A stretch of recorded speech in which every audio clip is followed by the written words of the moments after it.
A troca repentina no comando da Petrobras provocou uma grande agitação no mercado. As ações da empresa tiveram uma queda brutal logo depois da notícia. Por decisão do presidente Bolsonaro, o general da reserva Joaquim Silva e Luna deve substituir Roberto Castelo Branco, homem de confiança do ministro da Economia, Paulo Guedes. Por trás dessa troca intempestiva está a insatisfação do presidente Bolsonaro com o aumento do preço dos combustíveis, o que pesa nas pesquisas de popularidade do governo. Para falar sobre esse assunto, entrevistamos o economista e professor da Sociologia e Política, Escola de Humanidades, William Nozaki.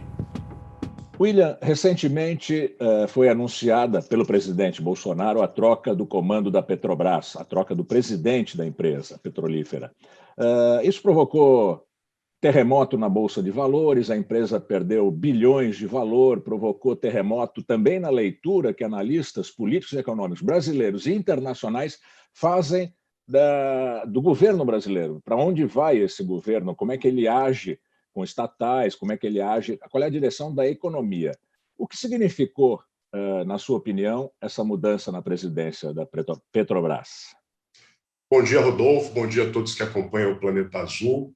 Bom, essa troca repentina no comando na presidência da Petrobras, da maneira como foi anunciada pelo presidente Bolsonaro, significa, muito provavelmente, uma reorientação na política energética, na política petrolífera, que nos últimos anos veio sendo marcada por uma atuação pró-mercado mais radical e que agora deve ser modulada com uma perspectiva de um neoliberalismo mais pragmático. Eu digo mais pragmático porque o estopim que levou à saída do presidente Roberto Castelo Branco da Petrobras está diretamente relacionado à chamada política de preços de paridade internacional, né? Uma série de reajustes no preço do diesel, da gasolina e do gás vem sendo realizado, e isso com base nos preços internacionais. Na prática, Rodolfo, quando o preço do petróleo aumenta no mercado internacional, as elevações acabam sendo repassadas até chegarem ao consumidor final. E isso tem gerado uma série de tensões na cadeia produtiva de abastecimento, de distribuição no Brasil, e uma série de conflitos entre produtores, refinadores, importadores, consumidores, transformando esse ambiente num ambiente de tensões e impondo necessidades de alterações que acabaram culminando nesse anúncio da troca da presidência da Petrobras. William, o que o capital mais quer é estabilidade e certeza de determinadas regras, né? Que as regras sejam cumpridas para que ele tenha segurança. Isso sinaliza uma mudança apenas na política energética, de controle de preços, porque no fundo é isso, é uma política de controle de preços, supõe que o Bolsonaro queira, ou isso significa uma mudança de orientação em toda a economia brasileira, uma mudança que mostra que o governo é mais intervencionista do que liberal, como se vendeu, que é mais manipulador da economia, do que se vendeu. Esse caso da Petrobras tem uma leitura mais geral do comportamento do governo e pode, por isso, alterar os rumos da economia brasileira? Os analistas que acompanham o setor têm observado com atenção os passos dados nas últimas semanas e o que vai acontecer daqui para frente, porque a maneira como o presidente Bolsonaro fez o anúncio da saída do Castelo Branco colocou em xeque, você tem razão, alguns dos princípios pró-mercado defendidos pela equipe econômica do governo, né? Então, aquela ideia da primazia do mercado sobre o Estado, a ideia da ausência de intervenções governamentais em assuntos especificamente industriais e produtivos, o respeito às boas práticas de governança das empresas que têm ações negociadas nas bolsas de valores, todos esses elementos que eram caros à política econômica do Paulo Guedes foram, no certo sentido, feridos nesse processo. Mas eu acho que ainda é muito cedo para a gente fazer qualquer inferência de que isso significa uma mudança no conjunto da política econômica do governo, porque esse quadro deve ser analisado, digo, esse quadro setorial dos segmentos de energia, deve ser analisado também em conjunto com o cenário da política econômica no sentido mais amplo. E o que a gente tem observado, antes dessa confusão na Petrobras, foi o avanço, por exemplo, da medida de autonomia para o Banco Central, o anúncio de uma tentativa de intensificação das privatizações na Eletrobras, nos Correios, um conjunto de diálogos com o Congresso que também sinalizam para tentativa de avanço de agendas ainda de natureza neoliberal e pró-mercado. Então, o que me parece, nesse momento, é que está acontecendo uma reacomodação dentro do bloco no poder. Eu não acho que a gente esteja diante de uma ruptura do governo Bolsonaro com a lógica neoliberal pró-mercado, mas eu acho que está havendo uma modulação nessa política. Aquele neoliberalismo mais radical, mais ideológico, ele vai sendo paulatinamente substituído por um neoliberalismo mais pragmático, que precisa apresentar resultados mais concretos do que só discursos e sinalização de intenções. Uhum. Esse caráter errático do comportamento do presidente Bolsonaro, de ter rompantes e fazer, vou mudar, vou fazer, vou acontecer, você acha que há método nessa loucura, como diria Shakespeare? Shakespeare, professor Marcos Nobre, também do SEBRAP, levanta a hipótese, né, do caos como método do funcionamento do governo Bolsonaro, e eu acho sim que essa hipótese tem muito sentido. Sobretudo, se nós considerarmos, Rodolfo, que a passagem de 2020 para 2021 é uma passagem marcada pelos efeitos colaterais do aprofundamento da crise econômica, pelo avanço da pandemia e todos os problemas de saúde pública e efeitos colaterais devastadores que isso nos tem deixado, tudo acompanhado da chegada de novos atores no bloco que forma a coalizão do poder e, por exemplo, da necessidade de reacomodação do Centrão. Então, era esperado que algum conjunto de mudanças fosse acontecer nesse início do ano. Agora, é claro, essas mudanças têm vindo sempre temperadas com esse método caótico que é tão característico do presidente Bolsonaro e do modus operandi do bolsonarismo. E isso, inevitavelmente, acaba intensificando turbulências, intensificando tensões, e isso coloca a economia numa situação delicada, e acaba gerando cenários para que o Bolsonaro se movimente de uma maneira mais intensa. Esse método, desculpe, errático e meio caótico, como você definiu, ele provoca, como você mesmo falou, turbulências. As instituições democráticas brasileiras têm uma certa... Acho que qualquer instituição democrática no mundo tem uma certa dificuldade de lidar com isso, com esse método de ataques virulentos, ora ao parlamento, ora ao judiciário. Enfim, como é que você vê as nossas instituições hoje funcionando em torno de um presidente que tem esse tipo de comportamento? Bom, via de regra, desde o início do governo Bolsonaro, as instituições republicanas brasileiras, elas têm sido relativamente flexíveis e compreensivas com ações que o Bolsonaro vem empreendendo que não seriam aceitáveis em nenhum outro contexto da nova república.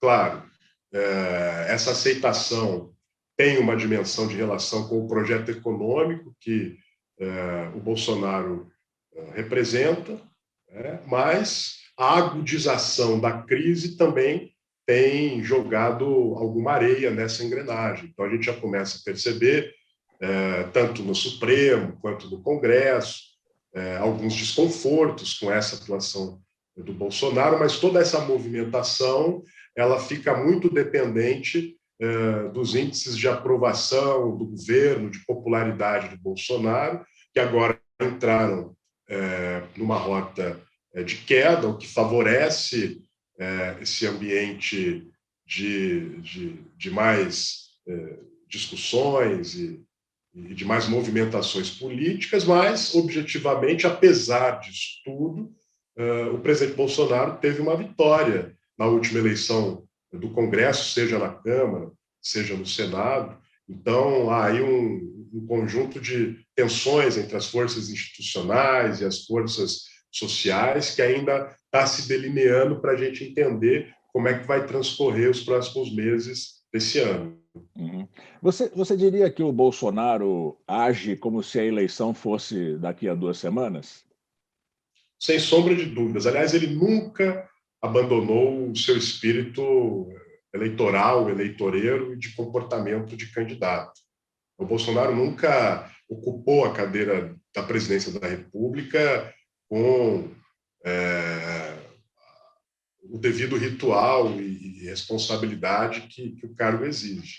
Ele sempre se comportou como um agitador que governa para manter a sua base, que não é majoritária na sociedade, mas que é muito barulhenta e muito violenta, sempre acesa.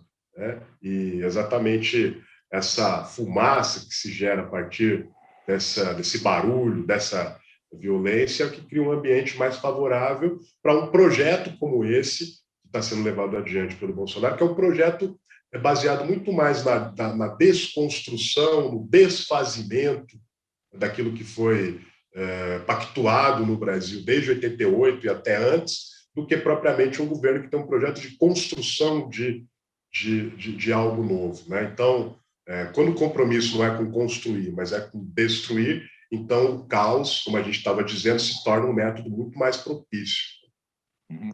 Voltando à questão do petróleo, William, existe aquela coisa da maldição do petróleo, países que descobriram petróleo e que não, países subdesenvolvidos, para usar um termo mais adequado, embora fora de moda hoje, países que têm uma economia mais periférica ficaram vítimas do petróleo quase que sem usufruir das vantagens que um grande recurso como esse a vantagem poderia ser proporcionada por um grande recurso como esse. Você acha que é o caso do Brasil neste momento? Sem dúvida. Quando o pré-sal foi descoberto, houve naquela ocasião uma preocupação de que o Brasil não se tornasse um país dependente de um recurso natural escasso, como os hidrocarbonetos. Né? Então, exatamente por isso que no arranjo institucional de regulação, de exploração e produção do pré-sal, se previam modelos regulatórios de partilha de conteúdo local, para que a indústria nacional pudesse se desenvolver, medidas de distribuição da renda petroleira, de compartilhamento da renda petroleira com o conjunto da sociedade, por meio do Fundo Social, que tinha como objetivo financiar educação, saúde, ciência e tecnologia, mas nos últimos anos, infelizmente, todo esse arranjo foi desmontado. Né? E, na prática, o que a gente observa é um cenário em que a Petrobras, que era uma grande empresa integrada, atuando na exploração de petróleo até petroquímicos, renováveis e tantos outros elos da cadeia, hoje se converteu numa empresa que produz óleo cru, exporta esse óleo para depois comprar os seus derivados a partir da importação. Aliás, Rodolfo, o mercado brasileiro nos últimos anos foi intensamente aberto para a entrada de importadores de derivados. Esses importadores são atores econômicos muito importantes e passaram a ter um peso na lógica da distribuição do Brasil que não tinham em períodos anteriores e são um dos grandes responsáveis pela pressão para que se mantenha a política de paridade internacional, que faz com que o preço do petróleo no mercado financeiro internacional esteja diretamente atrelado ao preço do diesel e da gasolina na bomba do posto, criando esse código. Praticamente uma comoditização do petróleo, né? Como tal. Exatamente, uma comoditização acompanhada de uma internacionalização e de uma dolarização do preço. Quais são os interesses nacionais e não nacionais nesse jogo? Olha, os interesses prioritários nessa arena hoje são o dos grandes fundos financeiros internacionais, dos grandes importadores e dos acionistas de curtíssimo prazo que especulam com as ações da Petrobras, né? Então, são ganhos que passam pela lógica do mercado financeiro e acabam negligenciando e secundarizando a atividade fim de uma empresa como a Petrobras, que é procurar e descobrir e explorar petróleo efetivamente. E, claro, quem perde com isso, a política de preços deixa evidente, são os consumidores brasileiros, o conjunto do mercado brasileiro, que enfrenta a carestia do preço dos combustíveis, do preço do gás, num momento e numa conjuntura onde, já impactados pela crise econômica, pela crise sanitária, nós não precisávamos passar por mais esse problema.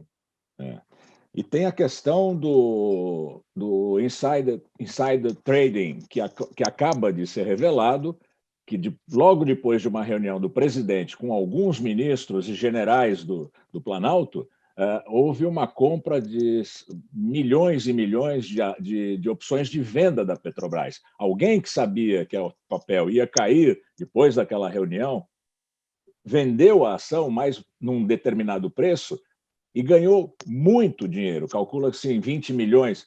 Falando 20 milhões hoje em dia não é tanto dinheiro assim, mas é muito dinheiro para a pessoa física.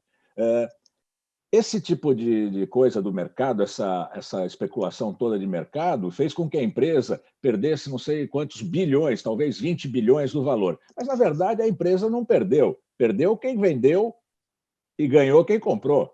É um jogo, é um cassino que pouco tem a ver com a empresa. É mais ou menos isso que você estava dizendo.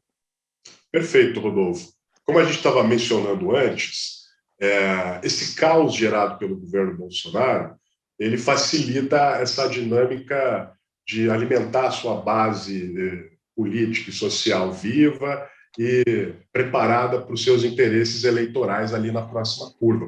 Mas isso cria um conjunto de incertezas e turbulências em áreas de infraestrutura econômica, como o setor de energia e petróleo, que não podem conviver com essa instabilidade e essa incerteza, sob pena de se submeterem a interesses de muito curto prazo, como de acionistas especuladores. Então, digo isso porque esse anúncio da transição na presidência, como foi feito pelo Bolsonaro, criou, entre o dia que ele indicou que o Roberto Castelo Branco sairia, até a chegada do novo presidente, que deve acontecer em 20 de março, um gap, um buraco, uma lacuna temporal, onde a empresa acaba ficando muito suscetível à perda de valor no mercado acionário e a especulações com informação privilegiada, por exemplo, no caso que veio à tona ontem, que você mencionou, e que acabam favorecendo só os interesses financeiros e não os produtivos, como eu havia mencionado antes. Um caso semelhante ao da Petrobras parece que está ocorrendo no Banco do Brasil. O presidente estava, dentro da política neoliberal, reorganizando o banco, como eles dizem, demitindo gente, fechando agências, e a gente sabe que o Banco do Brasil é um instrumento político muito interessante aos políticos fisiológicos das regiões menos desenvolvidas do país. E levou um puxão de orelha do presidente e anunciou que vai sair. Você acha que esse é mais um capítulo da mesma história? Eu tenho a impressão que o que está acontecendo na Petrobras, que se indica que pode acontecer no Banco do Brasil, né, são sinais de que há um conjunto de mudanças no interior do governo, resultado, do ponto de vista político, de preocupações eleitorais e também de uma necessidade de criar espaço para acomodar o centrão que chega na base aliada. E do ponto de vista econômico, a história do Brasil, a história do desenvolvimento econômico do Brasil mostra, em momentos de muita crise e de dificuldade na gestão da política econômica, as empresas estatais acabam se mostrando como alavancas importantes para algum nível de retomada do investimento e de crescimento econômico. Claro, isso acaba gerando esse encontro, nem sempre agradável, entre negociatas políticas de um lado e negociações legítimas para planos de investimento do outro, mas acho que é exatamente dardejado por esse conjunto de preocupações que está se inaugurando nesse momento, nessa conjuntura que a gente está, talvez, é uma hipótese, uma nova orientação para a política das estatais do governo. Você falou mais de uma vez em acomodação do Centrão. Essas acomodações do Centrão obedecem a uma lógica ideológica. Uma lógica ideológica é um termo esquisito, mas a uma adaptação à ideologia do Centrão, se é que há, ou à fisiologia do Centrão, que nós conhecemos historicamente?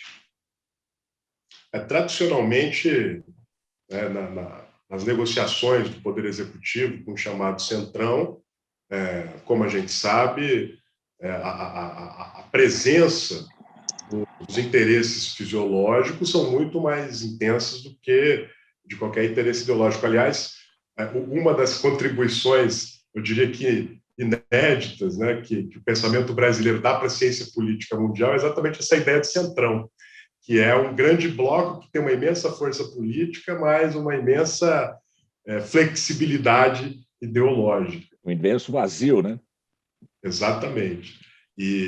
Então, a negociação de emendas, cargos, lugares do governo é a regra. Claro, dentro do presidencialismo de coalizão, Rodolfo, também é bom fazer essa ponderação, é legítimo que a formação de maioria e de base de governo passe por algum nível de negociação entre o executivo e o legislativo. A composição do desenho institucional da nova república exige isso. Agora, o cuidado que nós temos que ter é para que, como eu também já disse antes, negociações políticas não se transformem em negociatas privadas. Agora, para a gente terminar a entrevista, você acha que essa fervura está aumentando ou ela tende a diminuir?